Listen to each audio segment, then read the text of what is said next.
अंगणवाडी सेविका, महिला मदतनीस तसेच होमगार्ड कोतवालांच्या मानधनात महायुती सरकारनं भरीव वाढ केली आहे। अंगणवाडी सेविकांना 15,000 रुपये तर अंगणवाडी मदतनीसांना 8,000 रुपये मानधन देण्याचा निर्णय सरकारने घेतलेला आहे।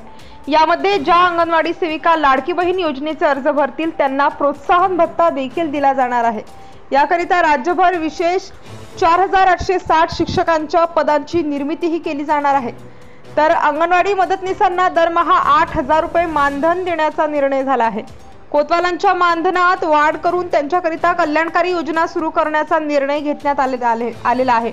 त्याशिवाय होमगार्ड किंवा कोतवाल यांचा काम करताना मृत्यू झाल्यास त्यांच्या वारसांना अनुकंपा तत्वावर नियुक्ती देखील देण्यात येणार आहे। महायुती सरकार अंगणवाडी सेविकांच्या पाठीशी।